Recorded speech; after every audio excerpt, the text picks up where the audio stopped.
Eu, na abertura do programa, eu cheguei a dizer que eu achei a melhor atuação do Flamengo sob o comando do Paulo Souza. Teve também a atuação contra o Atlético Mineiro, na final da Supercopa do Brasil, que foi boa e o Flamengo saiu derrotado. Agora, um Flamengo que marcou muito bem a saída de bola, inclusive o São Paulo não conseguiu sair jogando, errou muito. Teve erros assim, foram mais de 5 erros de saída de bola do São Paulo por causa dessa pressão do Flamengo. Sim. E o que falar, Mauro, dessa atuação e da evolução do Flamengo? Você mesmo diz, mas é um jogo. Já dá pra perceber que o Flamengo pode ter uma outra cara depois de tudo o que aconteceu, inclusive dos jogadores, um time menos apático. O que falar dessa atuação do Flamengo contra o São Paulo? Bem, eu acho que já vem acontecendo uma evolução pouco a pouco, né? Sport do Cristal, o segundo tempo foi horroroso, mas o primeiro tempo foi melhorzinho do que aquela coisa medonha contra o Fluminense. Aí o jogo contra o Atlético Goianiense teve bons momentos, primeiro tempo especialmente. Teve até condições de abrir o placar, tudo teve o controle do jogo, foi melhor. Aí o jogo com o Talheres foi mais seguro, né? E agora acho que o time deu outro salto. Eu acho que os dois jogos, os melhores jogos foram do Atlético, né? Empate, derrota nos pênaltis, e agora essa vitória é sobre o São Paulo, mas tem 56 dias separando. No meio desses dias você tem uma crise que envolve jogadores ali torcendo o nariz, que não gostavam do sistema, porque não estão sendo aproveitados e que são influentes no grupo. E agora parece que os caras estão a fim de colaborar, né? Você não percebe aquela preguiça, né? Especialmente do segundo Fla-Flu, que nem para sair jogando o time conseguia, porque ninguém nem se apresentava. Ontem a única restrição que eu faço ao técnico foi a escalação do Hugo, né? Eu acho que o Hugo não faz sentido escalar o Hugo depois de contratar o Santos para ser o goleiro. Por quê? Se ele quer revezar, então o Santos é o goleiro principal e o Hugo vai entrar contra o Altos lá no Piauí, ele pode jogar um jogo ou outro do Brasileiro, de repente ele pode entrar, ou até na Copa do Brasil, mas ainda mais contra o São Paulo. O Hugo falhou. O Hugo foi responsável direto pela eliminação do Flamengo na Copa do Brasil, na estreia do Rogério Ceni, que foi driblar o Brenner. Aí, contra o São Paulo, no jogo que o Flamengo foi campeão, né, o Flamengo perde por culpa dele. Ele toma um gol do Luciano no canto dele, o único chute do São Paulo no gol, no primeiro tempo, e depois, quando o Flamengo acaba de empatar, ele dá a bola no pé do Daniel Alves e o Daniel aciona o Pablo e o São Paulo faz o gol da vitória. Ou seja, a derrota passa muito por ele, né, e quase custou um título brasileiro por conta de erros graves que ele cometeu. Aí ele vai jogar contra o São Paulo. Não aconteceu nada que São Paulo, o time do Flamengo impediu que São Paulo criasse situações, mas como seria se São Paulo pressionasse? Não sei, porque você olha para o outro lado, você vê um time e fala, cara, já errei tanto quanto esse time, não posso errar de novo. É diferente de você jogar contra o Palmeiras quarta-feira. Ele não tem um histórico contra o Palmeiras, mas tem um histórico contra o São Paulo. Então achei inábil a escalação, inclusive um risco desnecessário se dar errado. Cai tudo na conta do técnico e não tem ainda esse crédito, né? E o Jorginho 30, né, que é a nova versão do Jorge Jesus, do Carnavalesco, está chegando aí a qualquer momento, né? Agora é Jorginho 30, né? Não é mais Jorge Jesus. Ele agora é o homem do Carnaval. Ele nunca veio pro Carnaval e agora ele resolveu vir aqui no Carnaval. É uma coisa maravilhosa, ele está chegando. Então é óbvio que a presença do JJ, o JT, não é muito boa para o Paulo Souza, não seria no caso de uma derrota, de uma falha do Hugo. O Flamengo perde com falha do Hugo. Então acho que foi o único ponto. O Lázaro estava bem, mas acho que a questão do Lázaro é física, ele não consegue manter o rendimento 90 minutos. O próprio Ceni falava isso lá atrás, quando a torcida pedia a sua escalação. E essa maneira que o time joga, né, o cara tem que estar inteiro, né? O Flamengo aperta muito a saída de bola, o São Paulo ontem não conseguia de fato sair jogando. E o time do Rogério normalmente tenta sair jogando de forma organizada, teve enormes dificuldades. A entrada do Isla, eu acho que apesar de todo o histórico do Isla, que é um jogador que já estava... O Isla está naquela base assim, se pudesse os caras colocariam classificados, né? Como era antigamente no jornal, né? Lateral direito, experiente, passagens pela seleção, futebol europeu, troco, vendo, negocio, carro usado, porque os caras, o cara queimou o filme dele no carnaval, que não foi carnaval, para quem não se lembra, ele foi lá no departamento médico e falou que estava passando mal. Deram uns remedinhos para ele e apareceu na balada com o Vargas do Atlético, que não tinha nada com isso, ele estava de folga. Sintomas gripais, né, Mauro? Sintomas gripais. Agrava porque tem aí Covid. Podia fazer um carro alegórico com o Jorge Jesus mesmo. E um negócio muito, assim, foi uma bobagem muito grande. Ele se queimou com a comissão técnica, com os colegas, com todo mundo, pô. Você fica mal no grupo inteiro. Vai, pô, que sacanagem. O cara vai lá, toma um remédio e vai pra balada. Os outros estão treinando ali, pô. E no clima que o Flamengo já vivia ali, de uma crise interna, e ele não foi negociado porque não haveria como. Mas ele está ali para ser negociado. Mas eu falei isso algumas vezes, inclusive aqui. Vai cair no colo dele, porque o Mateuzinho, além de estar machucado, ele é inconstante. E o Rodinei tem a menor condição, né, gente? Não é uma coisa pessoal. Eu não gosto do Rodinei. Não tem nada contra o Rodinei. Ele deve ser muito legal no ambiente de trabalho. O cara conta piada, faz imitação, legal, divertido e tal. Tudo bem. Mas não joga nada como lateral direito. Defensivamente, não sabe nem se posicionar. Pode reparar, no Fla-Flu, ele tem 3 chances de afastar o perigo no gol de empate, no 1-1. Ele não faz nada. No jogo do Atlético Mineiro, ele não marca o Vargas ajeita a bola para o Hulk empatar. No jogo do Talheres, ele é um dos que erra, ele não marca o jogador que finaliza para fazer o gol. Essa é uma sequência. E ontem, de novo, né? De novo, assim, é impressionante, ele não sabe nem o que fazer. Vou no corpo do cara, me antecipo, o que eu faço? Não, ele fica ali dentro da área e assiste. E foi a única bola que o São Paulo chegou no primeiro tempo. Mas teve mais erros ali, né? Inclusive o Paulo Souza, no lance do gol do Caleri, antes do gol ele estava dando um chilique na beira do campo ali, que ele queria que o time saísse, e o Flamengo ficou ali entrincheirado, o São Paulo trocando passe, até o Rafinha sem ser incomodado, totalmente à vontade de cruzar. Mas foi o único momento de São Paulo. No primeiro tempo acho que foi bem injusto 1-1. O Flamengo merecia ganhar, pelo menos por 1-0. Gostei do Gabigol, achei que o Arrascaeta foi bem, embora não super bem. O Lázaro deu outro passe para gol, iniciado pelo Arrascaeta. Acho que o Flamengo jogou uma boa partida. Eu acho que o importante é isso, a forma como atuou, que é o que se propõe a fazer. Que lembra um pouco também o time do JJ, do JT, o Joãozinho 30, Jorginho 30, que é essa pressão na saída do adversário, essa recuperação rápida da bola. Não é um time de tanta posse de bola como era com o Ceni e com o Domi. Pode observar até pelos números. Esse Flamengo, e o do Jorge Jesus também não era. Ele gosta da bola, mas para resolver rápido. Foi 53%. Pois toma a bola e tenta definir. É diferente de tomar a bola e ficar com ela. Isso que você está falando de marcar pressão, eu vi também o treinador do Botafogo ontem, se escabelando. Você vê que não é o treinador. Mandando ir para marca em cima. Eu acho que é cultura do futebol brasileiro de não querer marcar. Não, a gente sempre teve um pouquinho mais pra trás. Ele tava maluco na beira do campo. Pô, tô mandando vocês apertar em cima. É que o futebol hoje, mas o Brasil, por exemplo, Mauro Silva, de História Espetacular, que você foi seu companheiro, o Mauro disse que ele ficava o tempo inteiro no La Corunha tentando puxar a linha, porque na espeta se jogava, pro meu gosto, mas do Mauro, muito acima. Mas estou falando de futebol de 90, futebol de 20 anos atrás. Você tentava puxar, e às vezes você levava a bola nas costas o tempo todo. O futebol evoluiu, inclusive a condição física, hoje você pode fazer essa pressão, e sobretudo compactar o Botafogo tava louco, do mesmo jeito. Agora, ô Vamp, esse debate, eu acho que vale, porque ontem o Rodrigo, ex-zagueiro de São Paulo, do Vasco, ele defende o Rodinei no lance, aqui no Canelada. Ele fala, essa jogada que vocês estão falando que foi falha, que a gente até falou, pô, o Rodinei podia ter tirado. O Rodinei tava ali, né? O Caleri, ele vem de trás passe do e Rafinha. ele atropela. É um passe.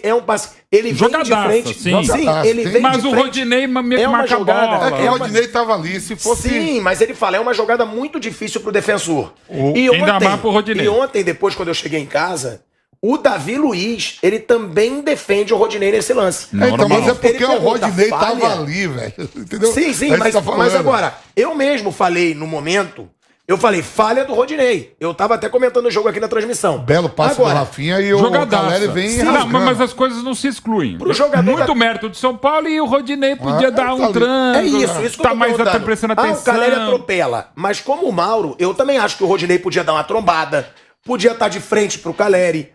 Pro jogador, você, que foi um jogador até volante, defensivo, aquela bola dava pra tirar, ou como o Rodrigo falou, como o Davi Luiz falou, que a gente vai mostrar aqui já, é muito difícil porque o Caleri vem de trás e atropela. Quando eu vi o lance que a bola rola e chega o Alisson ele dribla, ameaça, volta, rola no Rafinha. Quando o Rafinha fez o passe, que eu só vi o Caleri entrando, rasgando. O Rafinha já fez o passe, tirando mesmo a força da bola. Mas o problema é isso aí que o Maldo acabou de falar, uma sequência de erros e quem tá ali? O Rodinei, na semana, você falou na sexta-feira aqui, ó. Não, mas é direto, o tempo todo. A questão do Rodinei, assim, ele não sabe nem se posicionar numa linha de 4. Ele não sabe a quem marcar. Ele não sabe o que fazer. Ele não tem a característica. Eu não sei quem inventou que ele é lateral direito. Ele chegou como lateral e os técnicos insistem em escalá-lo ali. Ele é um ponto fraco na defesa. Agora, do meio pra frente, ele é um jogador até interessante. O Renato Gaúcho, até inteligentemente, usava como ponta. Só entrava com ponta. Flamengo e Corinthians no Maracanã ano passado, o Flamengo jogou várias reservas, ele entrou na ponta direita, cruzou a bola na cabeça do Bruno Henrique, 1-0, foi o gol da vitória. Ali ele vai bem, porque ele tem força física, ele tem corpo para enfrentar os marcadores e ganhar no corpo a corpo, tem uma condição atlética boa, mas ele não tem nenhuma noção, gente, de como jogar defensivamente. Pode observar, ele não se posiciona direito. E no segundo tempo, o São Paulo começou a forçar o lado dele, claro. As jogadas estavam começando a entrar por ali. Quando o São Paulo saiu um gol pela direita que exatamente. O Caleri... Ele chega não alcançou. Desviar, mas não... E a jogada é do lado dele, claro. Aí o Thiago Maia já virou secretário dele ali, porque no segundo tempo, ao invés de atirar o Rodinei, o Paulo Souza pediu, certamente, imagino, ou o Thiago Maia percebeu que tinha que socorrer o companheiro. Porque no primeiro tempo o São Paulo quase não atacou. Então ele não teve tanto trabalho. No segundo tempo, com a entrada do Sara, o São Paulo se propõe o quê? Agora eu vou para o ataque, vou ficar com a bola, tô mais descansado. O São Paulo descansou todo mundo, o Flamengo não.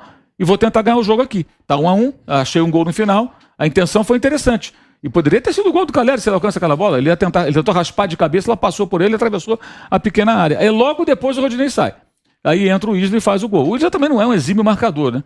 Mas é um jogador que tem muito mais... Não dá pra comparar, né, gente? Até pelo currículo, o Isla com o Rodinei. O Rodinei, ou o Flamengo aproveita de outra maneira, ou então, sei lá, negocia o jogador. Aí quer renovar o contrato, a torcida fica revoltada com razão, porque não tem cabimento. Tecnicamente, é o caso do René. O René foi útil ao Flamengo em determinado momento, mas conforme você vai aumentando os investimentos, isso acontece com o Palmeiras, com o Atlético Mineiro. Por que o Tietchan saiu do Atlético? O Atlético tem outros jogadores agora melhores que o Tietchan. Então o Tietchan foi pro Botafogo. Ele é um mau jogador? Não é um mau jogador, mas você vai elevando o nível com a chegada de jogadores mais qualificados e alguns caras vão sobrar. Se você pegar lá o PSG, quem jogava no PSG antes e quem joga agora? Não ficou ninguém, porque botaram dinheiro, guardadas as devidas proporções, você vai contratando caras mais qualificados e alguns jogadores que eram úteis, você já não serve mais. Você agora não está mais na nota 6. Você está na nota 8, 9, querendo um 10. Então você fala, cara, esse cara não alcança. O René foi negociado, foi para o Internacional, que não vive um momento econômico como o do Flamengo. Para o Inter, o René pode ser útil. Aliás, ontem até participou do segundo gol, né? Ele impede a bola de sair. Na sequência, sai o gol da vitória sobre o Fortaleza. E outra, né, Mauro? Porque teve até uma falha da diretoria, na minha opinião. Porque o Rodinei chegou a ter propostas. O Rodinei teve proposta do Internacional, teve proposta do Charlotte FC dos Estados Unidos, que ofereceu, se eu não me engano, $500 mil pelo Rodinei, e o Flamengo queria um pouco a mais. Demorou para negociar. E agora realmente pode estar aí acabando o contrato e não vai conseguir vender o jogador, porque aí ele sai livre. E tem aí também um planejamento de diretoria. Bruno, sobre essa situação do Lázaro e do João Gomes. O João Gomes é muito mérito do Rogério Ceni, foi ele que começou a lançar mesmo o João Gomes no time profissional. Agora, teve o Lázaro também. Sim. O Lázaro é um cara que tem muito mérito do Paulo Souza. Muito mérito. E já é o líder em assistências do Flamengo. Tem 6 assistências, se eu não me engano, empatado com o Arrascaeta nesse ano. Essa renovação, para o trabalho que ele é cobrado para fazer, da renovação desse time do Flamengo, isso é muito positivo para ele, esses garotos podendo até se tornarem titulares do time do Flamengo? Sim, é muito bom. O Lázaro está tendo sequência agora, e aí o Paulo Souza escala do lado esquerdo, ele se deu bem ali nessa função, um jogador hoje útil. Para mim, hoje é um jogador titular do Flamengo, né? O que eu considero titular, ainda mais no futebol brasileiro, que você tem que revezar. É o cara que está jogando sempre, né? Você pode até ter os 11 titulares dos grandes jogos, ele pode não estar, mas ele tá sempre jogando. Um cara que joga quase todas, mesmo que entre durante o jogo ou inicie, ele é um titular, é um cara que tá sempre aí. E o João Gomes também, né? O João Gomes, ele tinha espaço com o Rogério, com o Renato ele perdeu um pouco, agora tá recuperando. Acho que o João Gomes tá evoluindo no passe, que ele sempre foi um jogador muito dinâmico, mas às vezes faltava um pouco mais, um passe um pouco mais refinado, ele tá evoluindo nisso, né? Ontem mesmo e participou muito bem dessa maneira, então é ótimo. Mesmo um time que tem dinheiro como o Flamengo precisa usar jogadores da base. Você não vai ter você não vai ter 20 jogadores vindo de fora, todos bons. Ninguém, mesmo os mais ricos. Então você precisa. Palmeiras tem vários garotos que jogam aí, o Atlético não tem tantos, mas você precisa ter alguns jogadores da base, e o Flamengo tem esses 2 que estão aí. Paulo Souza ganha uma confiança, inclusive nesse momento que o Mauro César diz que o Jorge Jesus, o Jorginho 30, tá vindo pro Carnaval. E realmente isso geraria uma pressão grande. Imagina, não ganha do São Paulo, tem o jogo contra o Palmeiras, não ganha do Palmeiras. Sábado de Carnaval, Atlético Paranaense lá no Paraná. E Jorge Jesus aqui no Carnaval. Realmente geraria uma pressão. Essa pressão que provavelmente acaba com essa grande atuação contra o São Paulo. Sim. Agora, tem o Palmeiras na quarta-feira. Jogão, já essa rivalidade. Primeiro jogo depois do título da Libertadores. Do Palmeiras em cima do Flamengo. Com torcida, e só torcida do Flamengo. Única, porque o Flamengo dando um troco com relação ao que aconteceu em 2019.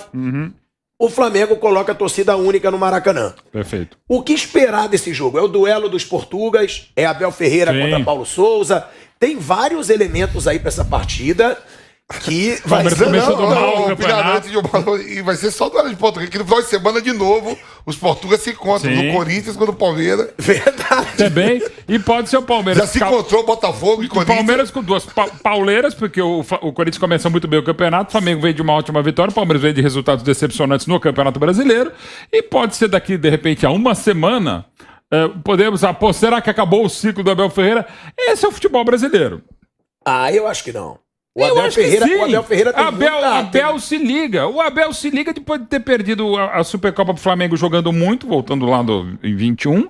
Depois perdido pro Defensa e Justiça, ok, daquela maneira tal. Depois perdido pro São Paulo, tava lá. Abel se liga, fora um monte de gente. Aliás, era fora Zé Rafael, o pessoal defendendo a troca do Rafael Veiga pelo. É bi da Libertadores, tem um contrato até 2024 com uma multa rescisória que deve ser gigantesca, porque é o maior salário de treinador no Brasil. É como se o muda... salário do país. Então, e como se muda o treinador? Então, de novo, aí vale uma reflexão para nós, a imprensa também, que não é passar pano, é criticar, elogiar também. Não é um crime você elogiar um trabalho que é muito melhor do que a encomenda do Abel, que teve evolução sim, mas também não pode a imprensa achar que o Abel evoluiu ou está jogando melhor ou mais bonito, que a imprensa, num programa, falou que ele tinha que fazer isso.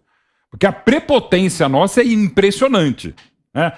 Aí eu vou pegar a frase de um cara que era genial, embora discutisse muito, discordasse muito dele, que era o Paulo Francis, que ele dizia que o Paulo Francis, que assim, a imprensa não conseguia derrubar nem a diretoria, com todo respeito, para usar uma palavra que ele usou, uma expressão, a diretoria do 15 de Jaú. E a gente tem essa mania, né, editorial de jornalão, né, bastante tradicional. Olha, alertamos o governo de Israel. Você acha que o governo de Israel fica lendo a página 2 ou 3 de jornal? Sabe, tem as prepotências. Não, eu falei pro treinador, aí o treinador passou a jogar bonito. Os caras estão andando.